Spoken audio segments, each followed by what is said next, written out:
ndamira pamberi namamutasa chikwadi zvese zvachataura chikwadi pachabatwa nemhosva nyika chabatwa nemhosva mwari aribatsira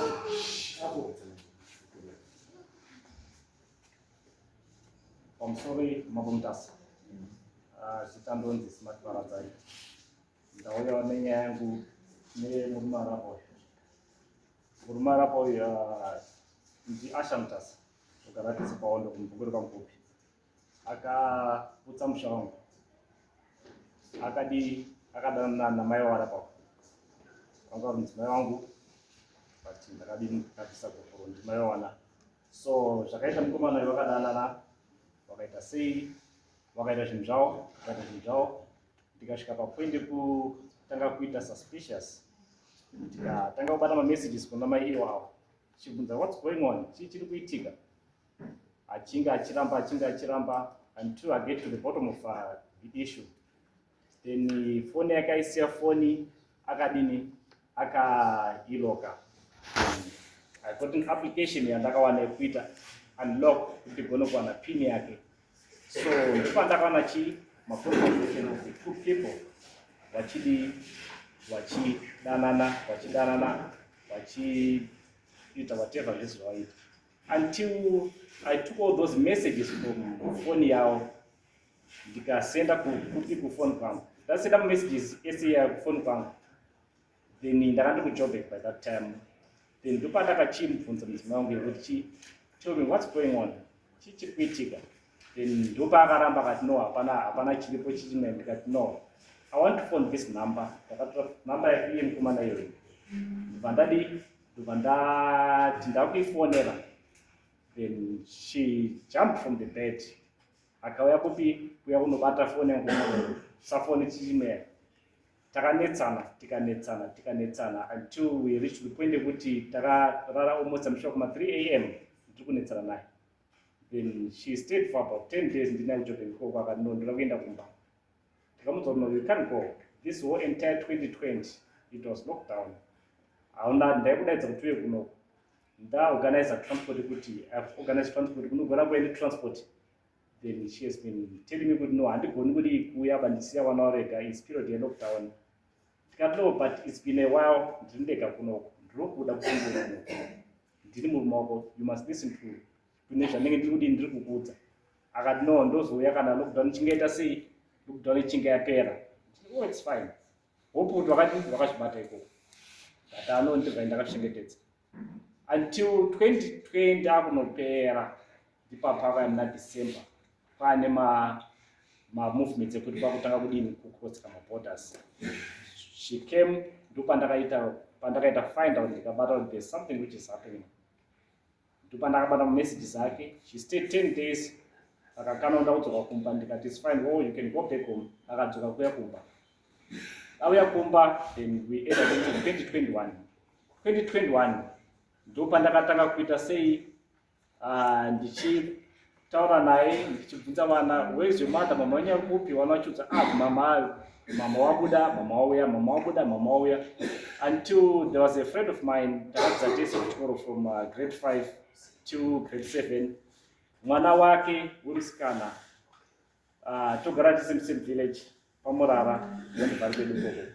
So waiona mamovements ari kuitika no man munhu uyu ndimaichinda what's going on you see until iye mukomana uyu Asha Mutasa akaenda pari kune mwana weshamwari mbiyayo Lazarus Simbi takata ndisiro chinyi WhatsApp yangu yaexpire ndibatsiro kuti downloadira WhatsApp uise mufoni mangu. Uyu mwana akadini akati oh it's fine leave the phone with me ndichadownloada WhatsApp ndoisa. So zvadaro peapo since waiona mamovements ari kuitika ndipo mwana akati no let me go to the gallery yefoni yake munhu ndimono chiri kuitika. Pakaenda kugallery akaona mashura. There was pornography for these two people which they were taking. They were doing some nude photos whatever all the crap they did all the crap save photos ese wachiita sei zvese. So this lady mwana shamana she copied all those photos vaisa kufoni kwake. She downloaded the WhatsApp. Apedza kudownload the WhatsApp obva adini ndipo akazoya iye uyu later zvikanzi no I'm done, ndapedza kudownloada WhatsApp yako, you can get your phone. So mwana weshamwari yangu iyi, she had to look for my number, then akadziwana nhamba dzangu, pakatanga kunditexta. Baba waKrip muri sei, ndino ndikaita ndiani, who is this number, ndinaba macontacts mavo. Zvikanzi no, ndini Line Peter. Ndini okay, Lai, mwana waLazarus. Zvikanzi yes, ndini no, kuri sei kumba, tikangochingambidzana paiapo. Nyaya dzekutonga chii, zvikanzi nyaya imwe ndeipi besides nyaya yemudzimai wenyu. Ndini what's going on, tell me, chii chiri kuitika. But nyaya ndanga ndatoona yangu already, since ndakabata chii mamessages ake ndine kuchombo. Ndopakati zviri kuita mukadzi wenyu hazvisi kuita nemachengetero maimita ayayo. Vanhu zvitotadza kutoziva kuti chii chiri kuitika, chii chashora, what's going on, muri kuona. So from there ndopakati nditone chii, I've got maphotos, ndine mavideos avo. Ndikaenda pane network, sure ndichaita sei, ndichaita send all information kupi pamona. Sure the second day yakatano I'm going pane network, akaenda pane network, ndipakatano ndapane network, akatanga kusenda chii maphotos ese, akasenda zvese. Then ndakandiri kubasa, I couldn't open, ndakatano let me wait until ndapedza basa. Then ndasvika kumba ndozoita sei, ndozo open ndoona kuti chii chiri kuitika, maphotos andazi chii, kune maphotos ari kuiva. So zvadaro paiapo ndopandakaita sei, ndakumba at my free time, ndopandakavhura phone. Sure, zvanga zvakaoma. I got traumatized zvisingaiti from 2021. Ndaka-affectika emotionally zvisingaiti. Then pamba pangu anga kutora kuita pamba pake, chero paadira aingosvika, chero masikati, chero makuseni, chero nguva dzipi aingosvika paadira in front of my kids. Ndakazvara vana 8 now, my 2 of our kids they are late, then 6 of the kids ndo vari kuvapenyu. Then wakomana vairi wangu by that time pawaita nyaya dzavo vanga vakutoziva, vakutoenda kusekondary.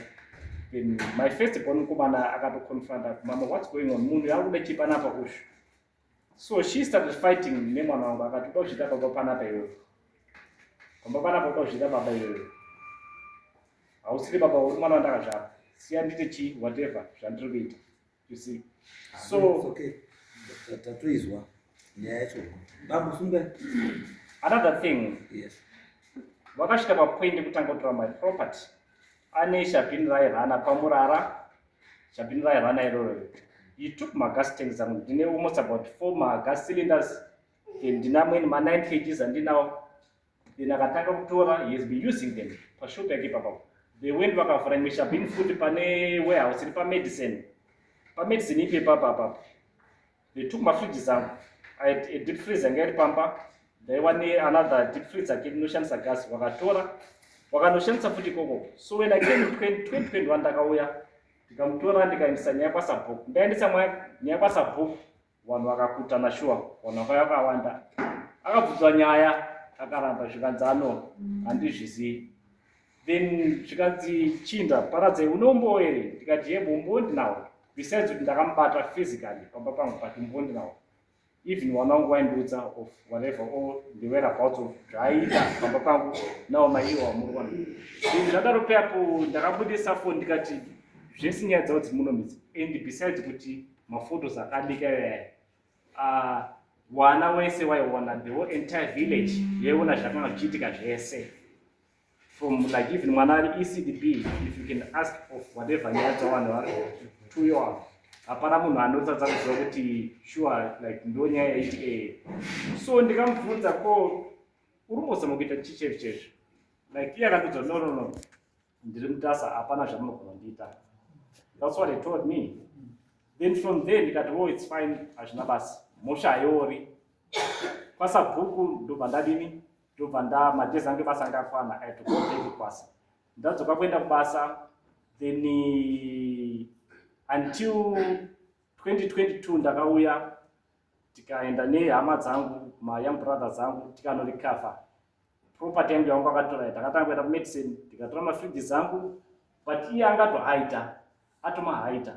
As we told out like one wind behind the counter and check out what's there. Mkomana on second point, Nakambata Nicola. You see, he started swinging at me. Seems or not, and did not tell me but I don't have time you're going to Nigada one because you don't think. Put yourself into the situation you are with a with needs mail right now. Put down God, you will ratio. How are you going to feel? So I don't have to tell you Ngada one away, Ngada we can say it's fine, whatever Shamugita, you can do Shamugit. But now don't take my property. This is for my kids. You would children they can make national run this report. They can have something, they can do something out of whatever property they give. Takapa kutikenda pamurara ndikashika tikataka magastings and food. Anga kato connect to aru to shara to rana. Takangoshika We have someone. Shumba. Chikara.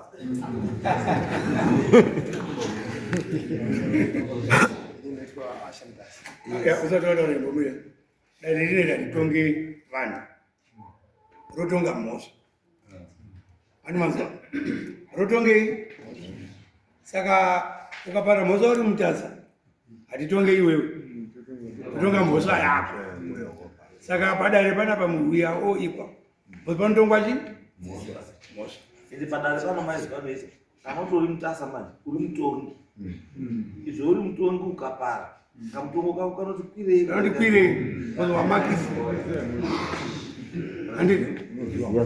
Brandi inochengete. Nyaya yekutaura Shumba. Ya, nyaya yekutaura yakaita. But nyaya yekutaura yakaita ndeyekuti ini ndairana pamurara. Ichitengesa adoro. But handisina mapepa ekuti ndirane Shabhini iroro. Saka chakandoitika inini ndichikusumuka maizi inezva ndichine firiji wani ike nditsvagewo chi kune vamwe kune waniwo chi Aiwa. Ine mafiriji mafiriji atinayo. Tikuda yekutanga. nyaya chaiyo muri kuiziva mamirire baba. Ya, nyaya yakaitika Wakadanana nemukadzi wemunhu. ndakaona mudzimai uyu inini pandakangomuona sekuti tiri varume pandakangomuona inini ndikangomuyemura anditi inini handina shiba handina murume ndozvakanditaurira inini muchiri muti handina murume ndakatangochingopendedza ndichingozama ndasvika paudini pakutomupfimba tikasvika paudini pakudanana muchiri mekunge ati handina shiba handina murume ndakazozvizwa leti kuti ndizoziva kuti ane murume ndopandakanda kuita zvemashabhini zvoro ndikaenda kwamedicine kurana Shabhini kati maizi inda kuenda kwamedicine kurana Shabhini handina bachi handino mafiriji ba mudzimai uyu ndopakabva ati kumba kwangu kune mafiriji sometimes mimi munorenda mari kati ine firiji ndogona kurenda $10 mafiriji akandipa mafiriji mairi ndichitomba $10 ndichitomba $10 mwedzi. Ndakazotoona auya umwe murume akaziparadza aine magirazi akasvika komedicine wakatangoti ndodoro munhu uyu ndomuziva kumakombo zvikazi ndiye ona yo ndonoitwa ashamudasa kati ndoitwa ashamudasa kwazi todo mafiriji ari munongo. Saka inini mafiriji kumaisa kwana ndakaisa imwe rume mukati ndaitira polisi ikasvika aibva nditora doro rangu bani nekuti rarichi ranga riri mukati. Ukwesuka kuna basa mastrategies ebabasa. Nyaya yedu pairi makadanana nemukadzi wemunhu mobva mazotozviziva kuti mukadzi ndakadana nemukadzi wemunhu ukatoona makusvika pekupa mafiriji kateni kuti pana mafiriji magastings machii maamanoita nekusewa makasewa masewa zveshuma. Ini pandakatoziva kuti mukadzi wemunhu ndopana ndangosiyana nangu aiwa makambura pamusina kusewa here Shumba. Hazvakaitika ati hamuna here kusewa Shumba. hazvakaitika Makasewa makatorwa zviro nekunge ndaziva kuti mukadzi wemunhu ndopandakabva ndangosiyana nangu. unotora Shumba zvirikuzosiyana nazvo hazvina basa zvirikuzosiyana nazvo hazvina basa. Chiri important Shumba kuti makatonha chiro chemunhu. Chiro chemunhu hachitonwiba because ngechemunhu unotsvagawo chani chamunotonhawo mega pamunodira. Handizvo hamungati kuri kutonha mukadzi wacho ukurushandisa zvinhu zvacho kuita murume wacho rusa wakafa uri kunza zvinhu kumuita mushando wenyu kumuita mushando wenyu hamukuzivi maitonhera nepi mafiriji yakatakura muso mafiriji aya pandakatoti ndido mafiriji ndo pakatoti kana kuda mafiriji rikanditsvage transport inini iye ari yatsvaga transport ndo pakandipachi ndo pakwanza mafiriji ndotangomubhadhara chi mafiriji ake imi manga mamusari mazuva kuti mukadzi wemunhu chamaisha kuenda pasi pamba remunhu andikakutanga kati musikana pamushando wemunhu imbati maisaziva kuti mukadzi wemunhu akadhana uropa saka chaimutazisei kusvika pamba pegirlfriend yenyu chii kutora mafiriji yenyu negirlfriend girlfriend nemafiriji nematangi nemagasting gasting pakuti gasting apo paiva zvida zvobasa makaranya mukwazi nendege makatora zvida nebasa isusu tingotora chiri nyaya yekuti mukadzi wechii ambuya simungaita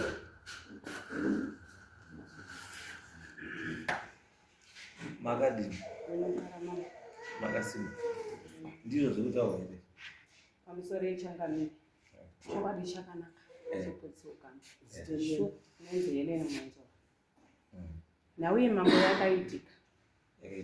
yakaitika chokwadi shuwa murume wangu ndamutadzira shuwa ndakatozvara nemwana panhauye mambo akutaura chokwadi mutu nemwana chikara ndine mwana nemwana shumba nashumba saka nauye mambo yaitika wakaenda shuwa baba sachinda kwasabhuku wasvika kwasabhuku ini ndanga ndisina kupiwa tsamba mukasa ndiye akaenda shuwa dare rinabudirira vakwasabhuku dare risina budirira kwasabhuku baba sachinda wakazotora nyaya vakaendesa kucivil court kwaDC vaenda nenhau iyi kwaDC shuwa nhau yakapinda mudare yakadhonza nhau ikatenderera magwaro acho ndio arapa mapepers ekutanga ndinokwanisa kusangana nawo asi semapepers anenge ana messenger of court vanoti mapepa adini asvika mapesejezi ndakadhipota court dzimara ndazokwanisa kuti ndiatende court dare rakandidya mambo nekutadzira kwandakaita murume rakati ndibve pamba shuwa ndakadini pamba ndakaenda ndikabviswa namessage of court ninawe kutaurwa nemurume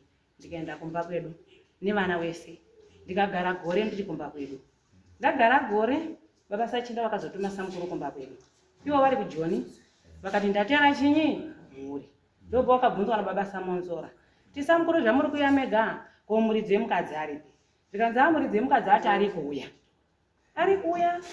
dai mangomirira modini mese mouya nekuti nda kuti ndizoti chii chakaitika mari mwezero kuti mwana wangu azobude mumba kuti kapakuita zvakaise zvakaitika ndoda kuti mukwashapa iye akatoonesana nekuti mumashure umo mukwasha shuwa akamboya ndikabvunza zvandakabvunza inini mukwasha chiri kuitika kumba kwenyu mukwasha nemazuva akanditaurira ndikati ndimogarisani kumba kwenyu moona kuti nhau munoigarisisa sei newabereki wenyu kana zvichido inini tezvara ndinokwana ndipo murume wangu akavhasiya nhau ndipo akabvaenda kukoti kwamajendiko kwaDC shuwa nhau yakafamba ndikazi ndabva pamba ndopandakaenda kumba samukuru akanga arambirwa nababa wangu kuti hazviiti kuti ungatora samukuru nditezvara futi munini nawo atezvara wangu zvikanzi hazviiti kuti unotora chinyoyo unotora mukadzi wekudzokesa kumba murume wacho pasina akati ewewo baba ndapota ndiri kumbira mhuri pamba pafa dai zvaita manje pamhuri mukomana ati ari kuya manje ewoye baba wane kugarisana naumwe wadare shuwa ndakatorwa zvikanzi chinda akuteera waidzokera kumba shuwa ndakadini kumba ndakadzokera kumba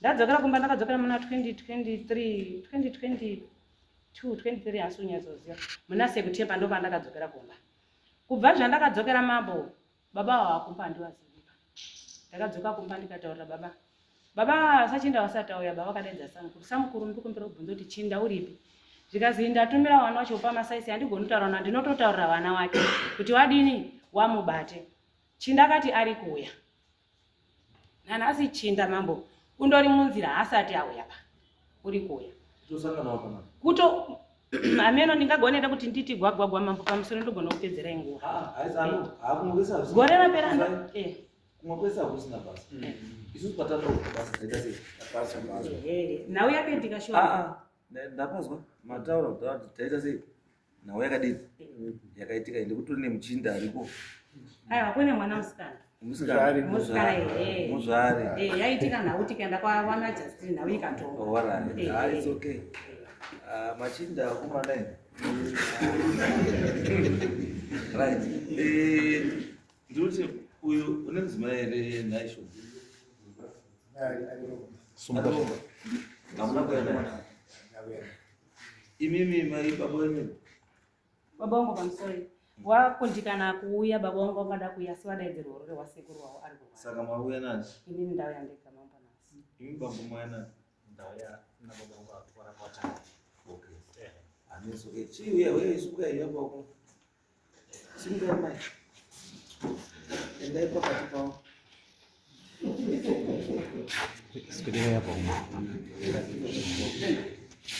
zvinoitika mutemo we don't beat us to bend the rules kana tapa nyaya yekushaishira akazi because ndogara ndakataura bafana wakadzi ngatizvibate murume aenda kusouth africa rimushava kuti mugare zvakanaka aimwa muto wanyaya kuti tati kushaya chikafu kana tati kuita sei ndosaka ndakazvaakazondichengeta nokana murume ari kuchengeta ari kutumira magasi tengu une magasi stove une mafiriji asingakaundiki une chii zvese obva watadza kuzvibata watadza kuzvibata zvinonyadzisa manyadzo asi zvakadaro hatitoa murume wabva izvani hau kubva south africa wosvika unyura pamwe pane chirwere wozvika tona pato nemuzvare hako zvimizi papakuti unprotected sex saka unprotected sex yakaitwa for how long after unprotected sex yaitwa uimba wakazomupinda here obva yasakapinda pakamboya emama nawe iyi yakaitika mana 2020 izvai ndii munoziva inyu wapinda newabuda ndiani wapinda ndiani ndii munoziva asi tiri kuti ka anga mukadzoka imba muri kwani izvi ndiri kumba kwapa hamusi kwamutasa handiti mini kuti muri mukadzi wani sachinda kunonoka kupinda haisi mosva uchapinda because kuti akuti idzoka ikumba handiti uruzive zvaari kuita hamusi makati muda wafaitira kuti kumba iye ndiyakati amai dzoka kupi dzoka kumba bota ngerake yake bota zvarinoita ukaita rekuba riri kupisa handiti unokupisa rurimi saka kupisa rurimi rinozara paskipa kurasika paskipa wozoti kana raoma rinobva ratikokoshara furanje yese handizo bota rashumba reizvizvi radini ragwasha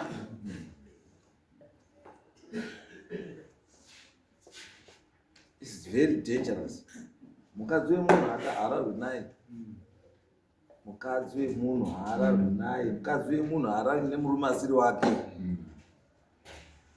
ruchiwa madzimai kusagadzikana kusagutsikana chinhu chakashata sometimes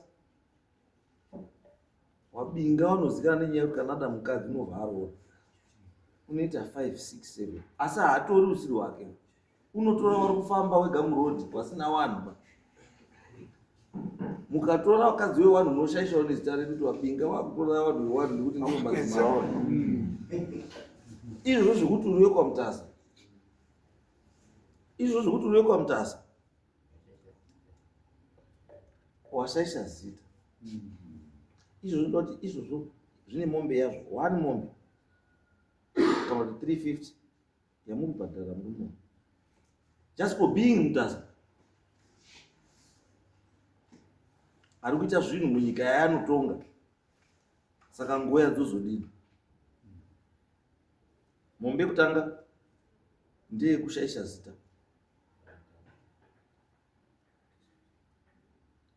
then mombe 5 ndedzekudanana nemukadzi wemunhu kwokutozvara pamusoro pazvo nemukadzi wemunhu saka mombe 5 ndedzemhosva yako imwe mombe yacho imhosva yadzinza hatibvumiri izvo pamutasa mukadzi wemunhu adanani naye respectai mamarriages evanhu saka ndoda mombe 6 zamuchabhadhara mabamba 3 dzacho dzinofanira dzabhadhara nhasi ndani 26 July. By 26 September 3 dzacho dzinofanira dzabhadhara. By end of December dzimwe 3 dzacho dzinofanira dzapedza kubhadhara. Kana muchibhadhara mombe, you are paying the equivalent of that, which is $350 per month. Ndinobhadharira pano. Nembosho yeku nejongwe rekudini remushana unopendesa mwana unofanisa kuenda. Then ndikotachi imi pamaidanana maizoda mukadzi dati maizviziva here kuti makamboendera kumba kwako sei musina kumboenda kumba kwako? Hamuna kuenda because maiziva kuti ane mukadzi wake. Hamuna kusvika kumba kwake because maizviziva kuti ane mukadzi.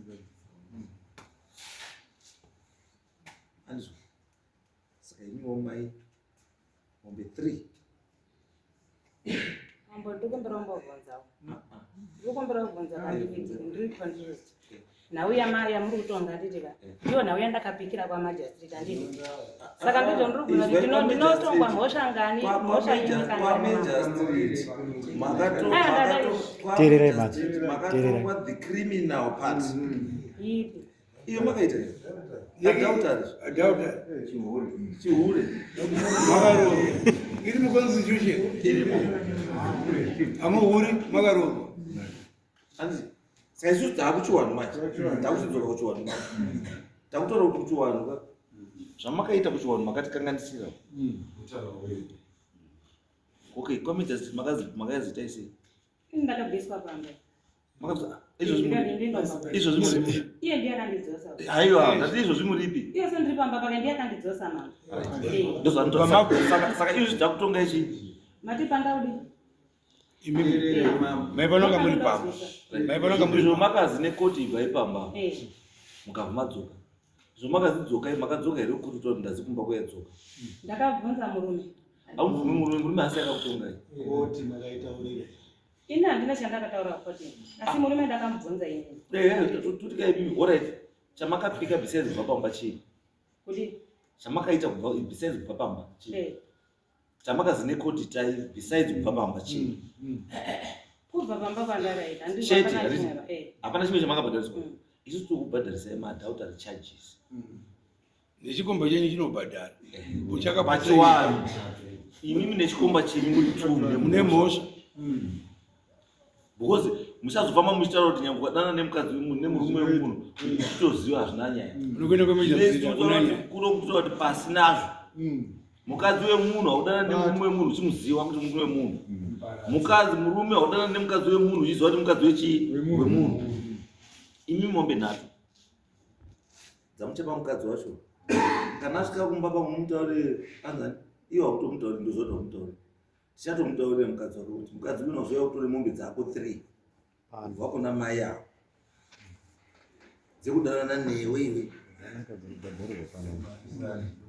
Ende mombe idzo dzinotorerwa papi? Zvaita ende zvinotoita shumba chikara chive masiro kuna kleko nhamba dzemukadzi unyabva atofonera taziva kutora mombe dzake. Imi mai 26 September munofanira kunga mabhadhara but end of November munofanira kunga mapedza. Kana musina munhu unobhadhara 350 pamwedzi imwe chete. Toda kushaya kuti tipedze chinonzi chihure kwamutasa. Respectai chinhu chinonzi marriage. Chinhu chinonzi marriage, respect that. Kana usikati zvekuroora uchimoda mukadzi wekutamba naye, wariko mabhawa wari kudawo wasingadi kuroorwa, wari kuda zvekufara, they are there, wariko. Ende ikoko, pay your money, uite zvawaita, go back home. Hauna ndombobvunza kuti wadana nehure rangu, hakuda, wozi hure harina munhu. ukatoda kudarika wadana nehure, it means uchaunofana kutokoshesa kana wadana nehure ka kuita namba wari kusvika because ukatoka kusvika unosvika pane raini.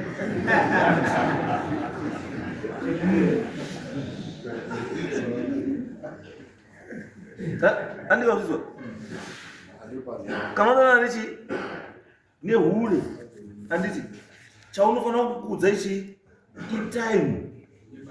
Yes, nemari yako.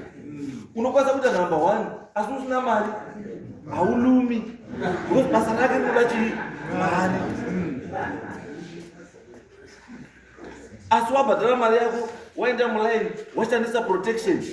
Anditi wakudzoka ikoko hauna haso yekuti pane munhu ndapinda mukadzi wake kana unaita sei hakuna. Unodzoka kumba kwako wakachena usina kana basa.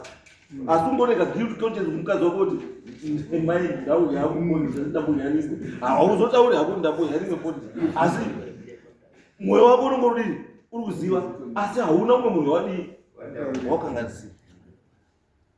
Kana uruda zvekuhura enda kune makure siyana newakadzi wechii.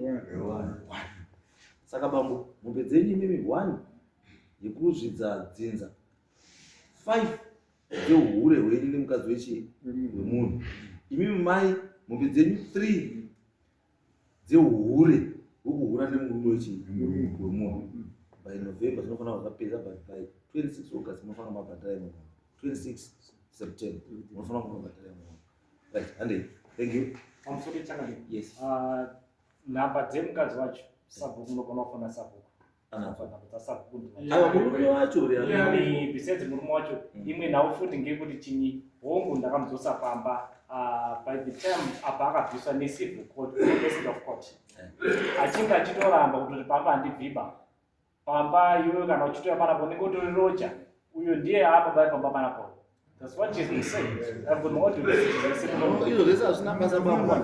So zvadaro Wana pane vana vangani 6 wana 6 mukomana ari boarding school ndiri kumubhadhara boarding school mukomana firstborn yangu ndana yeutobek is working wana uri pamba i4 but now uya wanaita kudai zvandiri kutaura mutemo zvaunotaura manje ndezvekuti kana paine vari under the age of 18 custody inopiwa kuchii namai and especially kana mai asitorinago kuenda anodonzi agare pamba ipapo nechii newana achichengeta wana. Saka right now the fact yekuti hamutorimo munyika handiti asi mai varimo. The only person anokwanisa kukuita sei look after those kids is the mother. ndiri kupaza chakandize ndaikumbira kuti kumba kwavo vakavakwa vabereki vakanawo but now inini uruda chiyo wauchade here inini gopuro ndakatoendesa kudzoka kwakaita pamba based on the kids vana vangu vakunzi they are now living as destitute vana they were confused No, they were traumatized ndakata adzoke pamba adzokera kuya pamba tiri kutaura isusu kuti wakatedzera chii mutemo and is correct handiti gupuro wakadi wakaendesa handiti meaning kuti iwewe nemukadzi amudini amusiri mese handiti marriage avadi hapasisina asi the fact yakadzosera kuti mai ngachiwe pamba is because agare nekuchengeta chii wana. Iwewe irresponsibility yani yako yekuti look after those kids namai wacho vari paida. ndikupaza chakamire pana ndikukumbira ndepekuti chii since gupuro ndakaendesa kumba kwavo and the main effect yezvavari kuita kushungurudza vabereki vangu vachingamidza vabereki vangu boi ndiwo wakakumbira here mukadzi kuti adzoke kana zvauziva Tinopedzisira takuita ndini but now iwewe kana uri wakamunza ndiwe unokwanisa kumutora kuti ngachiende. Saka chiri kunetsa kuti aende chii doti nini unditini ndimutienda kana ndazvinorichigona unotaura wega chingoita samukuru wako zvomakaita chingoita izvo zvomupedze asi ndati be mindful kunyaya yekuti if the kids are below the age of 18 waruda custody yani yamai. Saka iwe whatever arrangement that you are going to make andika but usakanganwe chii kuti wana wachambochengetwa nani. Yes. Nawe iri apa mama. Shwa murume ndakamutadzira ndikaenda wamba kwedu. Esa zvamuzwa kuti kwazi mukadzi asimuka nditika. Ane mukadzi akaenda kuti kunobatwa nemabhegi pana mai. Ndiyada kuti agare pamba pandochengeta nyewa. Aiwa, izwa izvi. Pakakanganisa kare. Pamba tikuti isusu. Kana uka makapana gopuro nechi. It means makadi. Akwenda gopuro rakaenda pamubvunze takaenda Aiwa, nawo no, kana asa iya rutoziva kana usina kuisa gopuro chama. Because right now mukadzi kuti arisi kubva pana process. Handisati yaitwa. Enda waite process inofanira kunge ichiitwa. Enda handisi kubva mambo. Then mukadzi wako ni. Handisi kubva, handidori kuita mushandi wake bakandidzokesa pamba pafa handitika. Kutaura kuno murume asubhadhira maintenance akadzabhadhira nedare rekwamajasi. Enda kwamajasi. Vana vari kutorarama nemabhanana akushanda pamba. Enda kwamajasi mwete sei. Asungwe default. Anonzi contempt. Asi kutobhadhira netenge asi kuti vana vakavajireba. Basa remutemo. Ambuya, imemi mukamuzwira tsitsi. Iye haasi kuzwira ichi. Saka Asi imi musazokanganwa kuti musvike pamuri ndimi makakanganisa. ndakakanganisa mama. Izvo musazvidi. Pane chakandikonzera kuti ndikanganisa. Makarorwa. Ndakakanganisa yandiramba. Ande tautotanga imwenye ande Mazvita chakati. ande gatende